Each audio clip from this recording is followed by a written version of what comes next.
సామాన్యుడికి బాధితులకి అలాగే మధ్య తరగతి వాళ్ళకి ఇదిగోండి న్యాయం ఎముకల రూపంలో న్యాయం వచ్చిందండి.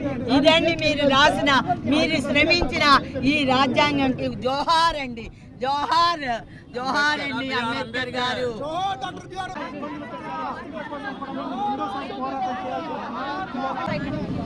రక్షణ లేని వ్యవస్థను మార్చుకుందాం. మాతో పాటు ప్రతి ఆడపిల్లకు న్యాయం జరిగే వరకు పోరాడదాం. తర్వాత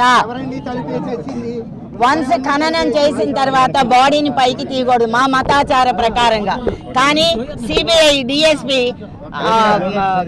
స్వామి గారు హైకోర్టు పర్మిషన్ తీసుకొని వచ్చి మా పాప ప్రాపర్టీస్ని తీసుకోవటం జరిగింది. 2019 డిసెంబర్ 14 తీశారు. 10 రోజుల్లో మీకు ప్రాపర్టీని ఇస్తానని చెప్పి ఇంతవరకు ఇవ్వలేదు. అయితే మేము 5 సంవత్సరాలు నిశ్శబ్దంగా ఉంది. సిబిఐ ఏమీ చేయలే, కామ్గా కూర్చున్నారు. మేము మళ్ళీ హైకోర్టులో మా లాయర్ గారు అయినటువంటి పిచ్చుకల శ్రీనివాసరావు గారు మళ్ళీ పిటిషన్ వేసి 5 ఏళ్ళు అయినా కూడా సిబిఐ ఏమి తేల్చటం లేదని పిటిషన్ వేస్తే అప్పుడు మా పాప ప్రాపర్టీస్ కోసం గత 7 ఏళ్ల నుంచి మేము తిరగటం జరిగిందండి హైకోర్టులో. వాళ్ళు తర్వాత హైకోర్టులో ఏం చేశారంటే 7 షీల్డ్ కవర్ని అప్పగించి అప్పుడు మా పాప ప్రాపర్టీస్ని కూడా బాడీ పార్ట్స్ని కూడా హైకోర్టులో పెట్టారు. మేము హైకోర్టు వాళ్ళని అడిగితే సిబిఐ కోర్టుకి వెళ్ళండి అన్నారు. సిబిఐ కోర్టుకి వెళ్తే హైకోర్టుకి వెళ్ళమన్నారు. ఇలా గత 3 నెలల నుంచి తిప్పి చివరికి నిన్న 18వ తారీఖు ఫిబ్రవరి 18వ తేదీన సిబిఐ కోర్టుకి హాజరైతే మీరు ఇప్పడం అంటే మీ చేతికి అందిస్తా ఉన్నారు. చేతికి ఇచ్చేది ఏంటండి? వాళ్ళు ఏమని చెప్పారు? 10 రోజుల్లో ఇస్తామని చెప్పి 7 సంవత్సరాలు చేశారు. అంటే ఇక్కడ న్యాయం జరిగిందని అర్థమా? సమాధి అయిపోయింది. న్యాయం, ధర్మం అలాగే నీతి మొత్తం కూడా మా పాప బాడీ పార్ట్స్తో సమాధి చేయటం జరిగింది. ఈనాడు హైకోర్టులో మేము ఆ పార్ట్స్ని తీసుకొని 2ంటికి మా బరియల్ గ్రౌండ్లో సమాధి చేస్తారండి. మా వాళ్ళందరికీ మత పెద్దలందరూ కూడా నమాజ్ అయిపోయిన తర్వాత వస్తారు. 2ంటికి తెనాలి ఖబరస్థాన్లో ఖననం చేస్తుంది.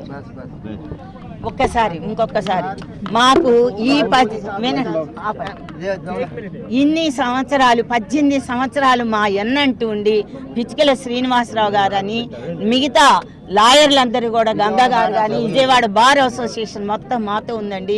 ఈ సందర్భంగా media, print media, electrical media మొత్తానికి అందరి సంఘాలు, ప్రజా సంఘాలు కూడా అన్నీ కూడా మా ఇప్పటి వరకు ఉన్నాయి. కాబట్టి వాళ్ళందరికీ కృతజ్ఞతలు తెలుపుకుంటున్నాను. ఈ మా పాప కేసు ఇంత దూరం రావటానికి కూడా వాళ్ళందరి సహాయ సహకారాలేనండి.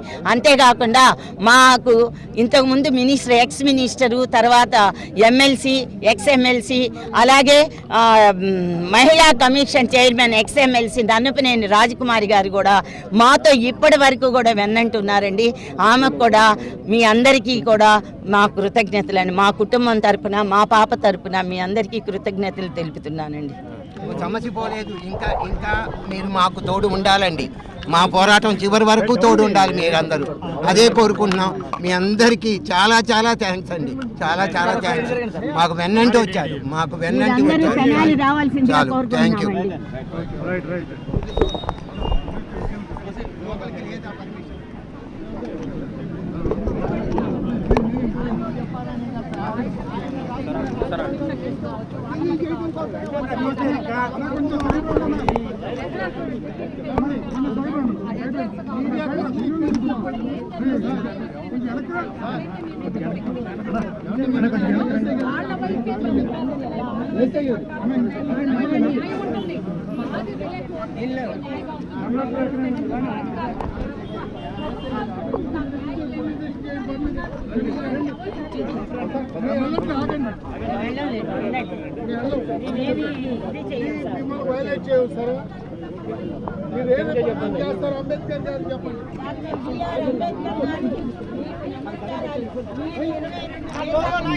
రాజ్యాంగం ఏ గతి పెట్టిందో ఒక్కసారి చూడండి. సామాన్యుడికి బాధితులకి అలాగే మధ్య తరగతి వాళ్ళకి ఇదిగోండి న్యాయం ఎముకల రూపంలో న్యాయం వచ్చిందండి.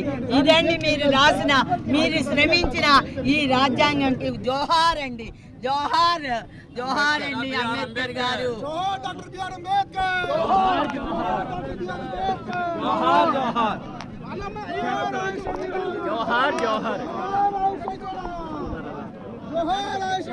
జోహార్ జోహార్. సార్ ఒక్క నిమిషం ఫోటో తీసుకుంటాం.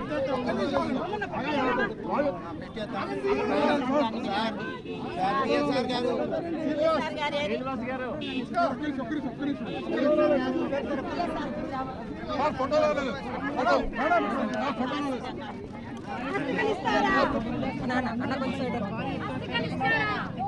వీరందరి సమక్షంలో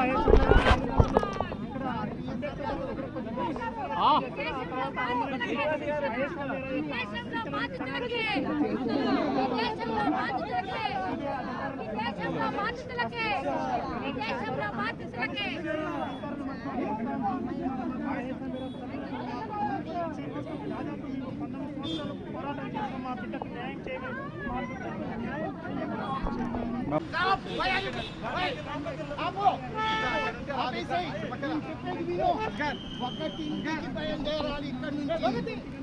అర్థమవుతుందా? You have to start at 1 o'clock only. అది ఎలా పడితే అలా వెళ్ళిపోకండి. మా మత పెద్దలకి చెప్పొచ్చా నేను, మా మత పెద్దలకి చెప్పొచ్చా నేను. అది వాళ్ళందరూ ఉంటారు, వాళ్ళందరి సమక్షంలో నా బిడ్డ ఖననం చేయాలి.